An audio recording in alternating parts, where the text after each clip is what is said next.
Is it really possible for a tiny tweak to your morning coffee routine to ignite your metabolism and put your body into full fat-burning mode for the rest of the day? Check out the link in the video description now and transform your morning coffee into a metabolism-boosting super drink. As Jay Slater set off on his first lad's holiday abroad, his mum Debbie was apprehensive.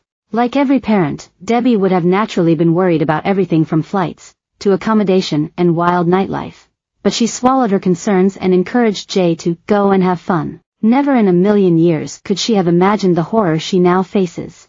Jay vanished without trace on the innocuous island of Tenerife on Monday.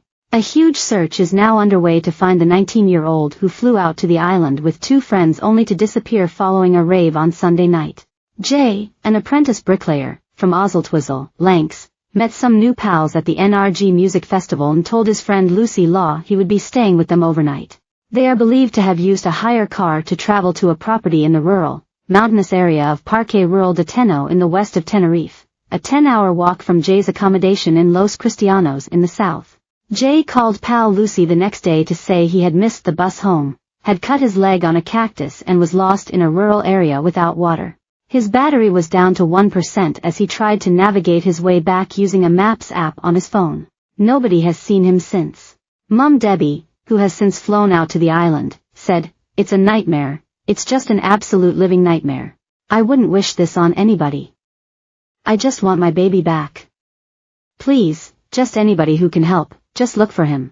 Jay's disappearance is steeped in mystery amid rumors, speculation and a bizarre series of social media messages sent to the family, including one that claimed he had been kidnapped.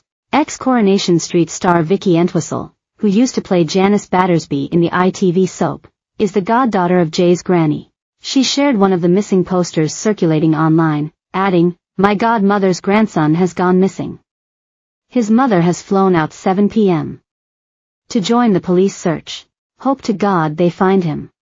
Please pray for him." Here we look at the questions which remain unanswered as the hunt for Jay enters its fourth day. The park where Jay vanished is frequented by walkers, and pals say there's a restaurant 10 minutes away from where he stayed overnight. Friend Lucy, who was on holiday with Jay and last saw him leaving the music festival, described his disappearance as suspicious and weird.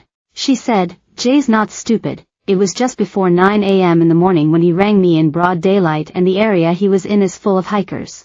I've been up there every day since I got that phone call from Jay that made me panic, and so many walkers and other people are up there.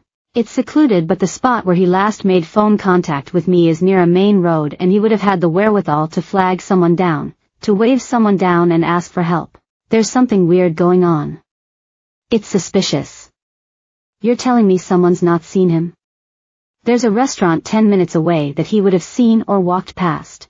"Fair enough, it didn't open for another 2 hours, but if that were me I would have sat and waited at the restaurant until it opened, and as soon as it opened I would have said, 'Please can you put my phone on charge,' and then I would have rung someone.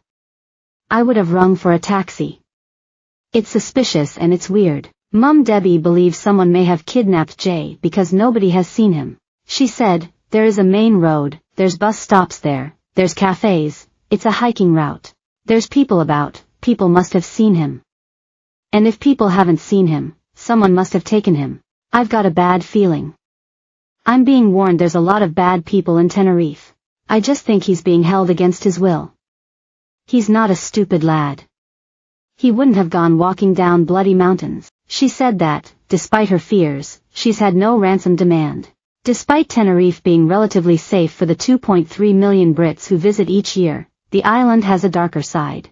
Last November, 6 Hells Angels were arrested for coercion and making serious threats. Jay left the NRG festival with 2 new pals who had hired a car. It's believed they traveled to a property in rural de Teno Park, and Jay's final Snapchat picture was an out-of-focus image of a hand holding cigarettes in Buena Vista del Norte, which sits within the park. As rescue crews, sniffer do.